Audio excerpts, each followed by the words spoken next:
운동장에서 다름질하는 자들이 다 달릴지라도 오직 상을 받는 사람은 한 사람인 줄을 너희가 알지 못하느냐. 너희도 상을 받도록 이와 같이 다름질하라. 이기기를 다투는 자마다 모든 일에 절제하나니 그들은 썩을 승리자의 관을 얻고자 하되 우리는 썩지 아니할 것을 얻고자 하노라. 그러므로 나는 다름질하기를 향방 없는 것 같이 아니하고 싸우기를 허공을 치는 것 같이 아니하며 내가 내 몸을 저 복종하게 함은 내가 남에게 전파한 후에 자신이 도리어 버림을 당할까 두려워함이로다. 아멘. 우리 고린도전서 9장 말씀, 9장 가운데서 후반부로 가면서 사도 바울의 자유론이 나오고 있습니다. 우리 지난 시간에 함께 나누었던, 명절 전에 나누었던 말씀 가운데에서는 이제 타인과의 관계에서의 자유에 대하여서 말씀을 했습니다. 사람들과의 관계 속에서 여러 가지 평판이나 그 사람들의 판단이나 이런 것에 우리가 얽매이고 또 거기에 종속당하기가 쉽습니다. 그런데 사도 바울은 그러지 아니하고 그들을 오히려 섬기는데 그 자신의 자유를 사용하겠다. 헌신과 봉사를 위해서 자유를 사용하기로 선택하였다라고 하는 이 자유의 개념에 대해서 말씀을 한 바 있지요. 이제 오늘은 여기에서 좀 더 나아가서 그 근원적인 자유, 나 자신에 대한 자유를 이야기하고 있습니다. 우리가 자유라고 하면은 내가 하고 싶은 대로 하는 것을 자유라고 보통 생각을 합니다. 그리고 내가 하고 싶은 것에 대해서 간섭받지 않을 때 그때 내가 자유롭다고 보통 생각을 하지요. 그런데 사도 바울이 우리에게 보여주는 자유 개념은 그것과는 많이 다르다는 것을 알 수가 있습니다. 사도 바울은 한마디로 말씀드려서 봉사와 헌신을 위한 선택, 이것을 참된 자유라고 부르고 있다는 것입니다. 우리가 이 자유를 어떻게 행사하느냐라고 하는 문제에 있어서 이 사도 바울이 말씀하는 자유, 하나님을 위해서 봉사하고 이웃을 위하여서 섬길 수 있는 이 선택, 또 이러한 선택으로서의 자유, 이것이야말로 참으로 가치 있고 의미 있고 귀하다는 것입니다. 이것은 누가 옆에서 시키는 것이 아니지요. 남들이 시켜서 하는 것은 자유가 아니지 않겠어요? 근데 내가 자발적으로 자원해서 이렇게 하나님을 위하여서 또 이웃의 생명을 위하여서 하는 그 자유의 행사, 이것이 사도 바울이 우리에게 본으로서 보여주고자 하는 그 자유의 모습이라고 하는 것이죠. 자, 24절 말씀에 보니까요, 먼저 자유의 그 이미지를 우리에게 전달하기 위하여서 사도 바울이 운동장, 경기장에서 스타디움에서 경기하는 사람들의 예를 하나 들고 있습니다. 이 고린도는 그 포세이돈 제전이라고 하는 이 그리스 사람들에게 유명한 그 제전, 그 제전이 열리는 장소였습니다. 포세이돈 신을 기리면서 이렇게 열리는 그런 제전이었죠. 오늘날은 올림픽 게임 우리 하지 않습니까? 이 올림픽 경기가 그리스 신화 세계관에서 그 최고신에 해당하는 제우스를 기리면서 아테네에서 열렸었던 그 제전을 올림픽 제전이라고 했죠. 그리고 이제 그것을 모델로 해서 오늘날 세계에서 올림픽 경기가 열리고 있지 않습니까? 근데 이제 그거 말고도 한 두세 개 정도 더 있었다고 하는 것입니다.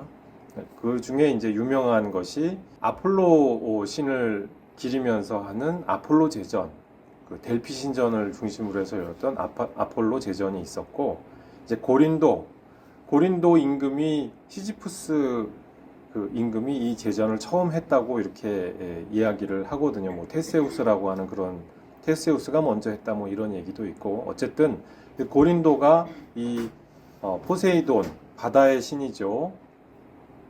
이 바다의 신 포세이돈을 기리기 위하여서 이제 헬라 문화권 사람들이 했던 이 스포츠 제전이 이제 그 고린도에서 열렸다는 것입니다. 근데 이제 여기서 그 스타디움 안에서 다름질하는 사람들, 모습에 대하여서 고린도 사람이라면 누구나 아니까 그것을 이제 예로 든 것이죠. 자, 다름질하는 사람들이 고대도 그렇고 요즘도 그렇습니다. 이 육상 선수들이 얼마나 치열하게 훈련하고 노력합니까? 그러니까 치열하게 훈련하고 노력하지 않고 그냥 내가 조금 뛰니까 뜀박질을 좀 잘하는 편이니까 한번 해가지고 내가 한번 영예를 누려보겠다. 안 되는 얘기죠. 아무리 재능이 있더라도 체계적인 훈련과 코칭을 받고 그리고 끊임없이 자기를 절제하고 절차탕무하지 않고서는 그 사람들이 다 모여서 경쟁하고 하는 데에서 그 경연 대회에서 그 상을 받을 수가 없다는 얘기죠. 그래서 사도 바울이 마치 그런 사람인 것처럼 마지막 최후의 면류관을 얻는 사람인 것처럼 그렇게 해라. 그렇게 이 자유를 위하여서 경주하라. 어떤 자유입니까? 섬김과 헌신과 봉사를 위한 그 자유의 선택에 경주하라. 지금 그 말씀이죠. 근데 이제 우리가 이렇게 생각을 해볼 수가 있습니다. 아, 올림픽 게임 혹은 어떤 운동 경기에서 치열한 경쟁을 이야기하니까 신앙생활도 굉장히 경쟁적으로 하라는 뜻 아니냐. 그래서 1등 외에는 아무도 기억해주지 않는다는 뜻 아니겠느냐. 구원받을 사람은 아주 극소수고 나머지는 전부 그 낙오된 사람들은 전부 그 지옥 간다는 뭐 그런 얘기가 아니겠느냐. 무시무시한 얘기죠. 이렇게 이 말씀을 해석한 경우도 더러는 있었습니다. 그런데 이건 잘못된 해석이죠. 전후 문맥이 그것을 말씀하지 않습니다. 그러니까 그 소수만 구원받고 나머지는 다 지옥 가게 되는 그 신앙의 어떤 경쟁에 대해서 얘기하는 것이 아니라는 것입니다. 이 육상 선수들, 스포츠 경기 하시는 이 운동 선수들의 치열한 자기 절제와 훈련 과정을 한번 봐보라 이것입니다. 그 중에서 가장 치열하게 한 사람이 1등이 되는 것이죠. 재능이 아무리 좋아도 치열하게 훈련하고 그 노력을 기울이지 않으면 그 사람은 못하는 거 아니겠어요? 아무리 재능이 좋으면 뭐합니까? 그 노력하고 절제하고 헌신하지 않았는데 거기서 좋은 결과를 바란다는 것은 말이 안 되는 이야기인 것이죠. 그래서 우리 믿음 생활도 마찬가지라는 것입니다.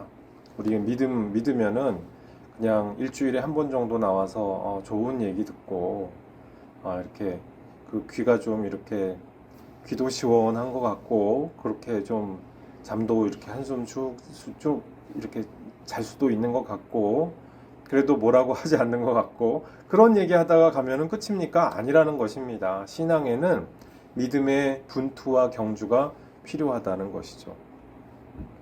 그래서 우리가 마치 그 스포츠 경기에서 1위를 입상하는 바로 그 사람인 것처럼 금메달의 주인공, 금면류관의 주인공인 것과 같은 그러한 사람인 것처럼 치열하게 믿음의 경주를 하기를 바란다. 그 말씀입니다. 25절 말씀에서 사도 바울이 24절에서 말씀하고자 했던 그 말씀을 다시 설명하여 주고 있죠. 이기기를 다투는 자마다 모든 일에 절제한다 했습니다. 모든 걸 다 할 수 있을 거라고 믿는 것은 자기를 속이는 것이죠. 자기 기만인 것이죠. 사실은 무언가를 뜻하고 이루려고 할 때 이 세상에서 절제하고 헌신하고 그리고 분투하고 이런 열정이 없이는 아무것도 이루어지지 않습니다. 이 세상의 모든 위대하고 보람 있는 일들은 그 철학자 헤겔이 말했다시피 이 열정 없이는 이루어지지 않아요. 사람이 그냥 머리만 좋아서 되는 것도 아니고 열정이 반드시 수반되어야죠. 그래서 사도 바울은 지금 우리 믿는 자가 믿음의 경주를 하고자 할 때, 이 삶이라고 하는 믿음의 경주를 할 때 반드시 절제하고 분투하고 그리고 애써야 한다라고 하는 것을 말씀한다고 하는 것입니다. 그들은 썩을 승리자의 관을 얻고자 하되, 우리 아까 말씀 나눴죠.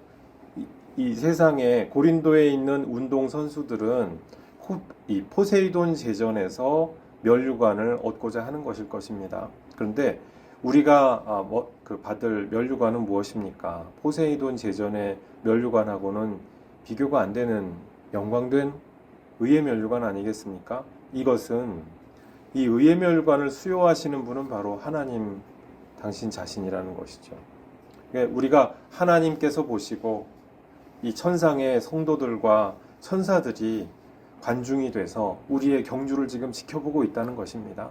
그래서 거기서 이 세상의 경주는 정말 1등 이외에는 기억해주고 축하해주지 않는 것 같은 경주이지만 하나님 보실 때는 이 사람이 정말 1등 입상을 할 사람인 것처럼 면류관을 얻을 사람인 것처럼 경주하고 있느냐 다 보인다는 것이죠. 어떻게 살아가고 있는지 사람들은 그것을 물량적으로 측정하지 않습니까? 오늘 오전 말씀에서 말씀한 것처럼 미가서 6장에서 말씀한 것처럼 사람들은 재물의 수요를 가지고 판단하죠. 헌금 액수를 가지고 판단합니다. 모은 재산을 가지고 판단하죠. 또 이 세상에서 이룬 지위와 업적을 가지고 판단합니다. 하나님 보시기엔 그렇지 않다는 것입니다. 하나님이 많은 달란트를 애당초 맡기셨으면 많은 업적을 이루게 되는 것은 이상한 일이 아니고요. 하나님께서 많은 환난과 고난과 어려움을 겪어가게 하시면서 이 세상에서 뭔가 싸울 기회조차 없었던 그런 인생들 얼마나 많습니까? 그 사람들이 다 저주받고 벌받아서 그렇다고 하겠습니까? 하나님의 시야에선 그렇지 않다는 것입니다. 하나님이 중요하게 보시는 것은 무엇입니까? 면류관을 받을 그 사람인 것처럼 그렇게 분투하면서 믿음의 경주를 걸어가고 있느냐? 바로 그것이죠. 제가 신대원 시절에 목회 실습 시간에 이제 목회 실습을 해주시려고 오셨던 목사님 한 분이 말씀해 주셨던 말씀이 종종 지금도 생각이 납니다. 그러니까 성도들이 많고 적음에 상관없이 10명 앞에서도 10명 앞에 설교할 때에도 1000명 앞에서 설교하는 것처럼 열과 성을 다해서 혼신의 힘을 다하라는 것입니다. 그러면 그것을 평가하시는 것은 교인들이 아니고 성도들이 아니고 결국엔 하나님이 그것을 알아주신다, 이런 말씀을 들은 적이 있거든요. 우리 이 목회자들의 세계에서만 그런 것이 아니고 우리 모든 생활인의 동일한 명제이지요. 우리가 이 세상에서 그리스도인으로서 우리가 생활인으로서 맡고 있는 우리의 소임들, 어떠한 태도와 어떠한 모습으로 살아가고 있느냐.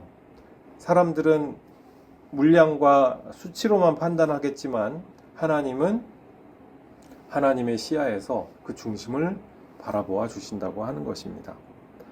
하나님이 이 모든 것들을 보신 끝에 이 사람은 면류관에 합당한 사람이다라고 하는 것을 알게 되시면, 확인하게 되시면 천상 성도들이 그것을 응원하고 환영하게 될 때 우리는 썩지 아니할 불멸하는 면류관을 얻게 된다. 지금 사도 바울은 우리에게 약속된 이 약속을 다시 상기시켜주고 있는 것이죠. 자, 26절 말씀 제가 한번 읽어보겠습니다. 그러므로 나는 다름질하기를 향방 없는 것 같이 아니하고 싸우기를 허공을 치는 것 같지 아니하며 27절 내가 내 몸을 저 복종하게 함은 내가 남에게 전파한 후에 자신이 도리어 버림을 당할까 두려워함이로다.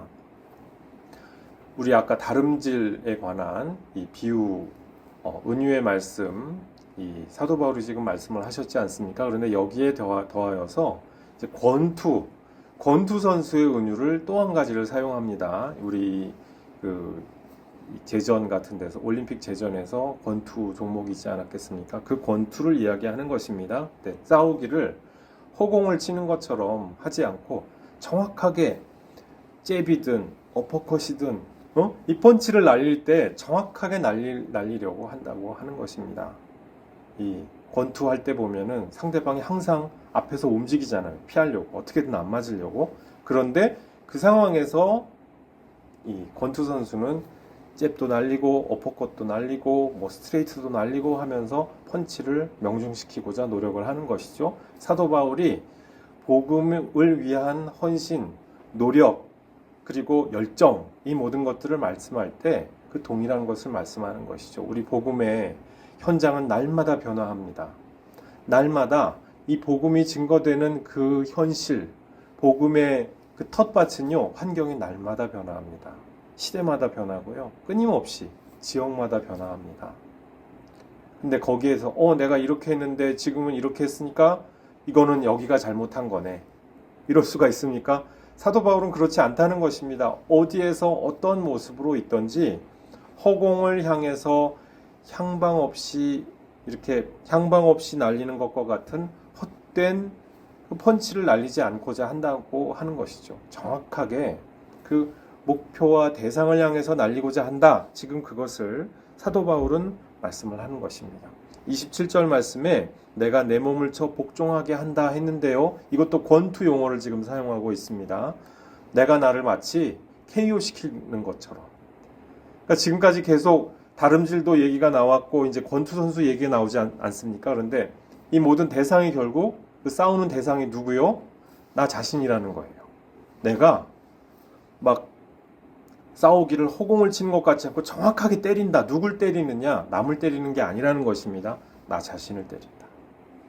나 자신의 허영과 허세와 게으름과 거짓말과 이 모든 것들을 그 정확하게 냉정하게 바라보면서 여기에 대하여서 분투를 하고 싸우고자 한다.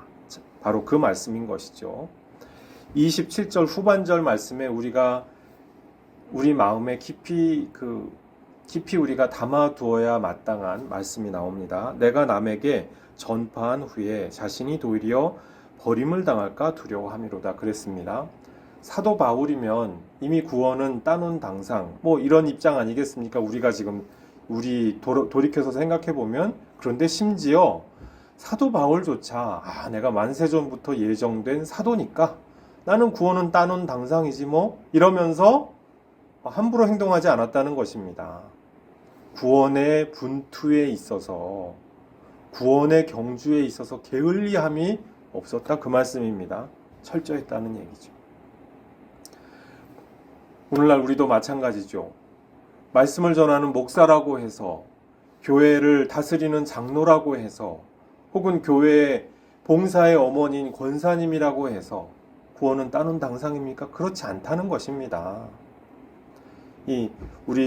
특히 우리 이 칼뱅 선생의 이 신학에서 많은 부분을 의지하고 있는 우리 장로교회 전통 혹은 개혁교회 전통에서 간혹 오해할 수가 있는 부분이 이런 부분입니다. 만세전부터 예정하셨으니까 우리는 어차피 구원받을 사람인데 뭘 그렇게 노력하나? 운명이 그런 거라면 어쩔 수 없지 하면서 우리가 우리 스스로의 분투와 노력과 이 모든 수고의 가치를 굉장히 폄하하게 될 수가 있는 그런 이 정신적인 환경이 있습니다. 근데 우리 믿음 생활은 그런 것이 아니라는 거예요. 그것은 칼뱅 선생의 원래 뜻하고도 전혀 맞지 않고 그리고 성경의 뜻하고는 더더욱 맞지가 않는 우리의 오해라는 것입니다. 하나님께서 우리를 예정하시고 그로 방향을 지워주신 것이지 그 마지막 판정은 우리의 손에 있지 않아요. 그 최종적인 판정은 하나님께서 너는 나에게 충성을 당한 종이로구나. 금면류관으로 너에게 준다. 이렇게 판정하실 분은 우리가 아니라는 것입니다. 우리가 뭐라고 우리가 어떻게 운명의 비밀 지도를 알아서 내가 구원받은 사람인지 아니면 버림받을 사람인지 안다는 것입니까? 아니라는 것이죠. 여기서 버림을 당한다. 이 예정론의 용어 가운데 그 선택과 유기라고 하는 용어가 있습니다. 이 유기라는 말이 그러니까 우리 유기견이라고 하는 그 알 있지 않습니까? 유기묘, 유기견 할 때 버림받은 그 강아지나 고양이를 말하는 것 아니겠습니까? 그 한자어인데 똑같은 말입니다. 근데 그것은 지금 오늘 27절 말씀에서 이야기하는 버림을 당한다는 그 버림이 아니에요. 그거는 글자 그대로 버림당하는 것이고 여기서 버림당하는 것은 아도키모스라고 하는 헬라 말인데요. 이 아도키모스라는 말이 이 도키마쪼라고 하는 말은 검증을 해본다는 말이거든요. 아도키모스라는 말은 무엇이겠습니까? 검증을 받지 못한 사람. 검증을 받지 못하고 그 시험에 탈락한 사람이 될까 두려워한다 그 말씀입니다. 하나님께서 우리를 이 믿음의 자리, 삶의 현장으로 내모실 때 우리가 삶의 현장에서 하나님의 검증을 통과하게 되어 있어요. 나는 시험을 받기 싫어. 왜 나는 하나님의 귀하고 예쁜 딸인데 왜 나는 안 돼? 왜 내가 이렇게 고생을 해야 돼? 나는 하나님의 자랑스러운 아들인데 왜 내가 이런 고생을 해야 되지? 예수님도 고생하셨습니다. 그렇죠. 예수님도 40일 금식하시고 광야에서 시험 받으셨죠. 똑같은 그 믿음의 검증 과정을 우리 믿는 사람 누구에게나 허락하신다는 것입니다. 근데 그 믿음의 검증 과정 가운데에서 내적인 검증 과정이 있어요. 그 내적인 검증 과정이 무엇이냐? 과연 이 아들이, 이 딸이 과연 자신에게 주어져 있는 그 자유를 올바르게 행사하고 있느냐? 어떻게 하는 것이 그 자유의 올바른 행사입니까? 사랑을 위한 헌신과 봉사와 그 노력과 그 분투인 것이죠. 그 방향으로 과연 그 섬김을 위해서 자유를 사용하기로 선택하느냐, 그렇지 않느냐. 이건 굉장히 큰 차이가 있죠. 내가 내 자유니까 나는 마음대로 해야 된다. 고린도 교회에서 소위 말하는 강한 자들의 그 마인드 아니겠습니까?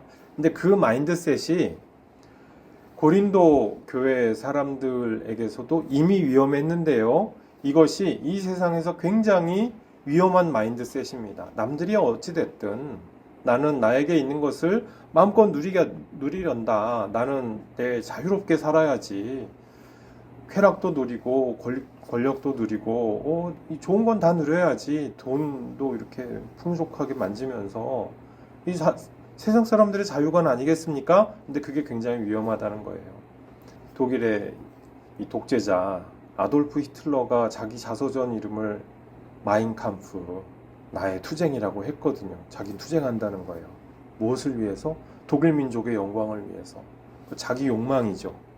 그리고 독일 민족들에게, 당시 독일 민족에게 이렇게 억눌려 있었던 열등감, 한번 잘 나가고 싶다. 쨍하고 한번 해가 떠보게 하고 싶다. 그런 그 소원이 당시 독일 민족에게 있었다는 것이죠. 그런데 이 마인캄프라고 하는, 나의 투쟁이라고 하는 그 자서전 제목부터가 굉장히 선동적이거든요. 그 선동적인 그 자서전을 내면서 이 히틀러가 독일 민족의 마치 구세주처럼 떠오른 것 아니겠습니까? 근데 그것으로 말미암아 얼마나 사람들에게 커다란 해악을 끼칩니까? 그 자기 욕망으로 무엇이든지 해도 된다. 사람들을 짓밟고 올라가도 되고 사람들을 심지어 죽여도 된다. 그것 아닙니까? 이 얼마나 위험한 그 마인드셋입니까? 그러니까 지금 사도 바울이 말씀하는 것은 자유를 어떻게 행사하느냐는 것입니다. 그 자유를 행사하는 데 있어서 올바른 방향은 결국 하나님을 위하여서 섬기고 사람들에게 봉사하는, 이것을 위한 헌신의 나를 드리기로 선택하겠다. 그 자유의 선택인 것이죠. 우리에게는 어떤 자유가 있습니까? 우리의 삶의 이 스토리 가운데에서 우리의 지금 이 시점에서 2023년 올해 이 시점에서 우리 각자에게 주어진 자유의 선택의 기로가 있습니다. 거기서 과연 어떤 방향으로 갈 것이냐는 것입니다. 아돌프 히틀러와 같은 그런 식의 나의 투쟁, 무엇을 위해서 투쟁하느냐? 내가 잘 먹고 잘 살고 내 욕망을 위해서 사는 것이냐? 아니면 하나님을 섬기고 사람들을 위하여서 헌신하고 봉사하는 그 선택이냐? 우리의 자유가 여기서 올바르게 발휘될 때 하나님이 그 올바르게 자유를 행사하는 당신의 자녀들의 모습을 보시고 기뻐하시리라, 그 말씀입니다. 오늘 오전에 말씀 나누었던 미가서 6장 말씀 그대로죠. 하나님께서 인생에게 선한 것이 무엇인지 이미 다 보이셨습니다. 구약의 역사를 통하여서 보이셨고 또 예수님을 통하여서 보이셨죠. 우리 각자에게 우리 강론이 있습니다. 우리 강론이 성경에 다 나와 있진 않아요. 그것은 우리가 각자가 판단할 수 있도록 하나님께서 성령으로 우리에게 함께하여 주고 계세요. 우리가 기도하는 가운데서 선택할 수 있습니다. 근데 성령의 음성을 무시하고 내 욕망대로 살 수도 있죠. 그러나 우리가 기도함으로 하나님과 동행하면은 하나님께서 우리가 올바른 자유를 선택할 수 있도록 우리를 해방하여 주실 것입니다. 이 세상에서 세상의 여러 가지 일들 가운데서 우리가 얽매이고 심지어 노예와 종처럼 살아가느냐, 아니면 거기서부터 자유로워서 하나님을 영화로우시게 하는 그 자유를 행사하는 자유로운 종으로서 살게 그렇게 선택하느냐, 이 선택, 그 선택이 우리의 눈앞에 있는 줄로 믿습니다. 복된 선택하시는 성도 여러분들 모두 되시기를 주님의 이름으로 축복합니다. 아버지 하나님 감사합니다. 우리를 믿음의 권속 삼아 주시옵고 믿음의 위대한 경주, 아름다운 경주를 할 수 있도록 우리를 불러주심 감사합니다. 우리가 이미 다 이루었다 함도 아니요, 앞서 있는 믿음의 표대를 향하여서 열심으로 경주하고자 합니다.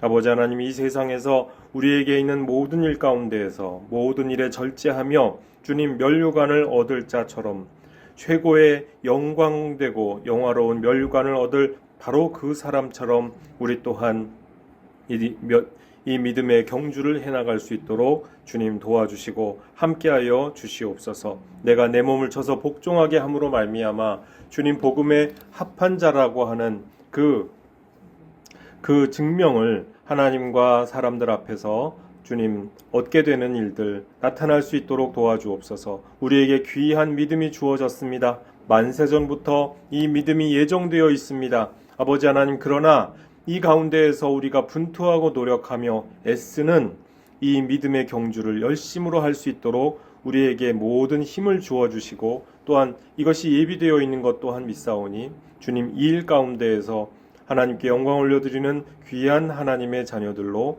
우리 모두 삼아주시고 함께하여 주시옵소서. 예수님 이름으로 기도드리옵나이다. 아멘.